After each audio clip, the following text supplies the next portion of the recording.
This is a video that I knew would be coming, but it's still hard to kind of comprehend. So I'm sitting here in what was our foster care room, which we've turned into a homeschool room.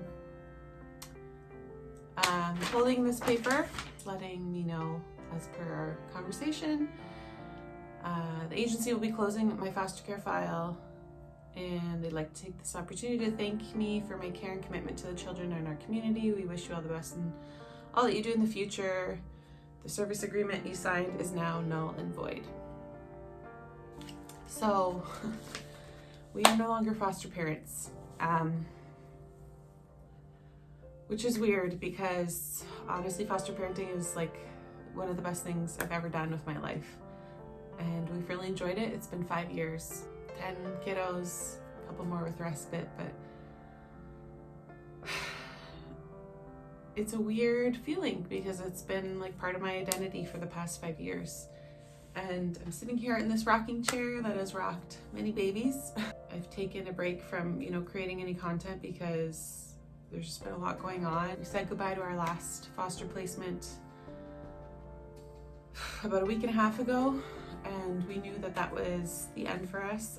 We wanted to be committed to whatever he needed from us as a foster family, and he's no longer with us. So we are thankful that we got to be with him to the end of his time in care.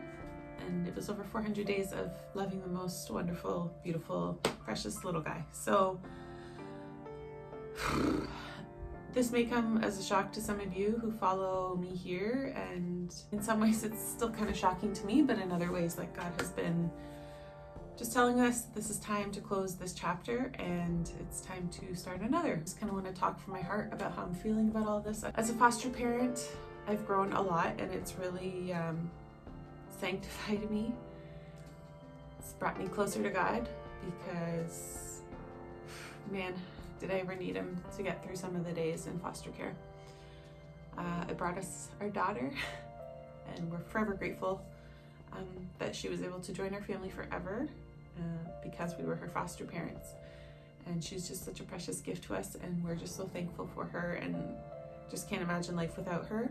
We have some amazing relationships with some of our past foster placements that we still get to be a part of their life. A lot have, we've lost touch with, and all we can do for them now is pray for them and just pray for their safety and security, and that they'll know the love of God. Foster care certainly hasn't been without its challenges and its frustrations, but overall it's been such a great experience for our family, and I still will forever advocate for people to get involved in it. So you might be wondering why. I talk about it and I say I love it, and it's been such a part of me and my family. So you might be wondering why.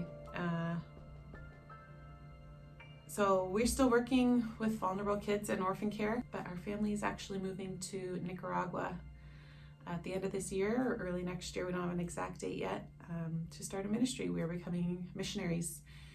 So that's really exciting for us. So even though it's, bittersweet to close this door, we're really excited for what's ahead and what God has in store for our family, and the way that he can continue using us for his purposes in, orphan care and working with vulnerable kids. So we're really excited, but it's still just, just reading this final letter just makes it so official, right? Like 5 years is a big chunk of my life, and part of me and my kids too, like, they're so sad when we said goodbye to our last little guy. They're like, but we can't get another one. And like, as sad as they were to say goodbye to him, they were super sad that we weren't continuing fostering. So yeah, we're excited for what lays ahead of us, and I'm sure it's going to be a big adventure. This has been something that has been on our hearts since before Rosie was even born, and something we were kind of working towards in the future, and just, praying that God would open doors and in his timing. So you guys have heard me reference a move a couple times. So this was actually supposed to happen in the spring, summer, and then of course COVID hit, and in some ways I was really thankful because it gave us a lot more time with our little guy. That was a really hard decision and a decision I didn't want to make, but we knew that God was calling us to Nicaragua. So when COVID hit, we just thought, okay, maybe we're supposed to be with him longer and there's a reason and a purpose for all of this. I mean, COVID obviously affected the whole world, but it felt very like specific to us in the way that we couldn't go on with our plans. We were halted in all of our plans. So we sold our house the first week of COVID lockdown, and then we had to scramble to find a house because we decided that, okay, we're keeping little guy with us and see where his case leads. And you know, we couldn't make any sort of plans to move. As you guys know, airport shut down, everything, like the whole world shut down, so we couldn't do anything. So we were just very much following God's leading and staying here and being foster parents. So our plan was just to kind of move in with family in the meantime, which obviously you can't do as a foster family. We needed to have space. This house that we're living in is actually friends of ours who are missionaries in Lebanon, and it just so happened, I mean, God ordained it perfectly, that the family that was renting it was moving out the week before we would have needed it from our closing date. So we're just so thankful. We've been here since the second week of May, and Lord willing, by the end of the year, we will be leaving this place and starting our new adventure. So I don't know if this is sounding rambly. I just kind of wanted to share my heart with you guys with all of this and let you know what's going on in our life and why I've been kind of quiet on YouTube. And it's kind of complicated when I share about foster care. Now I'm no longer a foster parent, but another way I really feel God has called me to be an encourager. If anything is evident in the foster care system is that foster parents need more support, and I really want to be that role. And that's hard to be that role and be in that role at the same time, I find. So I don't know exactly what this channel is going to look like going forward.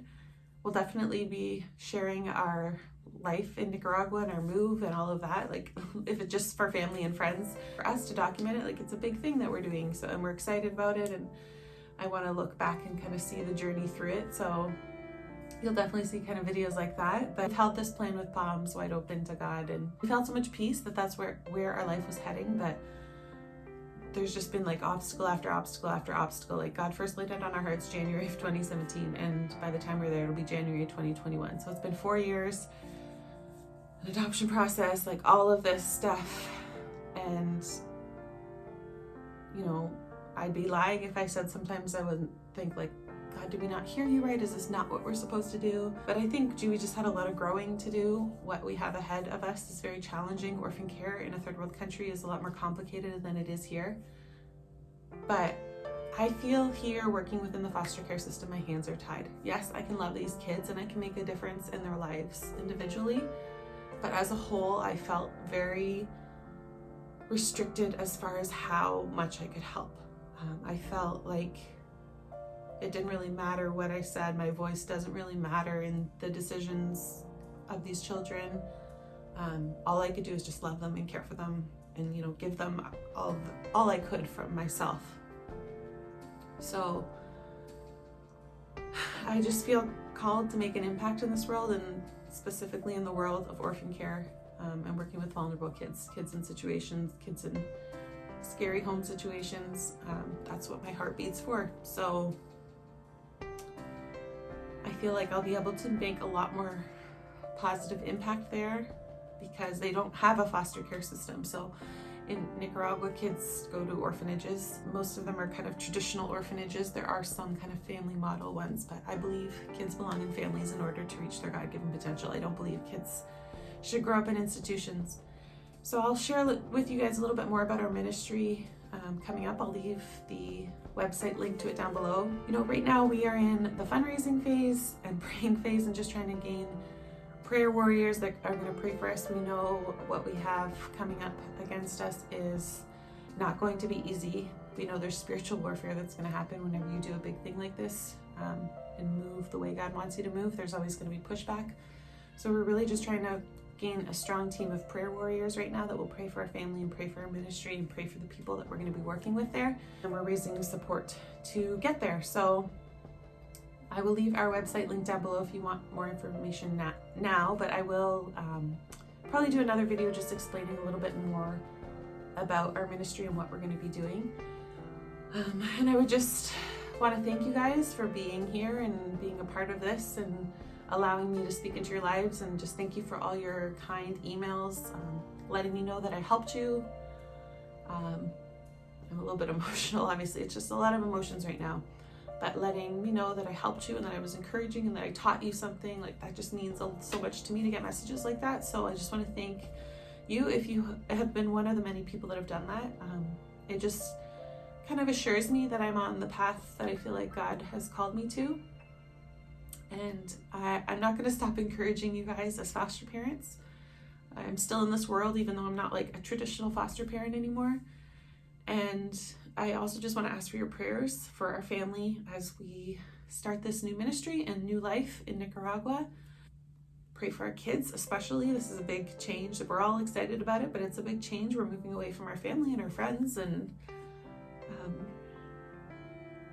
life as we knew it. So there's a lot of emotions, and I don't want you to mistake my tears as this is not something we want to do. Like, we have so much peace in our heart that this is the exact path God has for us, and we knew it was always in the future. We were just seeing what our foster care journey kind of brought to us, and we wanted to be committed for the long haul for any kid that needed it.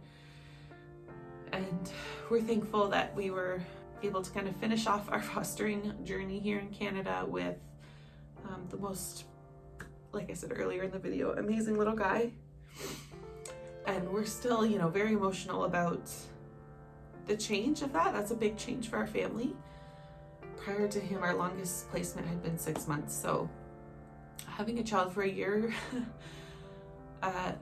definitely changed things a little bit. And now that my older two daughters are a little bit older, like Rosie doesn't really understand what's going on, but now that my older daughters are older, there was a lot more like expression of their emotions. So it was a lot harder this time. We haven't said a goodbye like since our little sunflower, which was prior to Rosie, which will actually be 3 years tomorrow. So we hadn't said goodbye in a long time. Still kind of grieving and healing from that. And yeah, that's all I can really say. You guys know I can't share anything about his case or where he is or what's going on, but we get to pray for him, and we got to be a part of his life for the first year and a bit of his life, and we're just forever grateful for that. So as I sit in this foster care room, mostly it was at our old house. We only had our last little guy here in this room. But this rocking chair is from my grandma, and it's rocked many babies. And, just the furniture. We got rid of our crib already. As soon as our little guy left, I had been through the ringer with all the babies we've had. So it wasn't sellable or anything. Like, it was just time for it to go. So I threw that out right after we dropped off our little guy, and but his change table's in here still as a dresser, and his curtains, and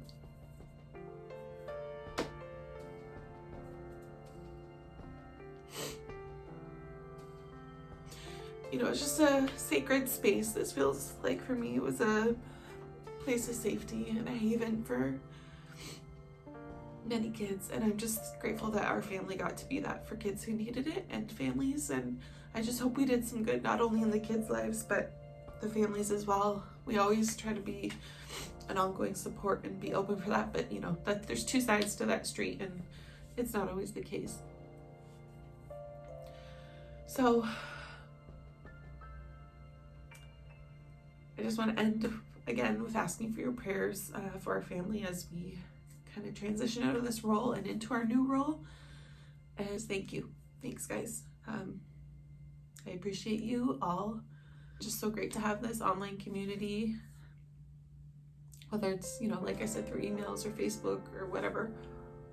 I've met so many amazing people through this, so I just want to thank you, and I want to encourage you wherever you're at. I know there's many of you who are probably in really tough situations right now where You maybe have a good body coming up, and that's going to be really difficult for your family, so just know I'm holding space in my heart for you for that. I know there's some sending kids back to situations that seem terrible, and you're worried about their safety and their protection, and just know that God loves them more than we ever could, and that we can pray for them. And then I know there's lots of you that are probably just starting out in this journey, and I want to encourage you, don't let sometimes I feel like jaded by the system because it's just so broken, but don't ever let any of that deter you, because these kids are forever worth it, and my life has been forever changed for the better because I became a foster parent. So wherever you're at in your foster care or adoption journey, you're just starting out, you're just getting your home study done, you're doing your training, you're buying the things to prepare your room, just know that what you're doing is a really special thing, and I want to be here to encourage you along the way, so I'm not going anywhere, but my role is just going to look a little different now. Anyways, I feel like I'm just rambling now, so I'm going to end it, but I appreciate you guys, I love you guys, and I'll see you on the next video. Bye.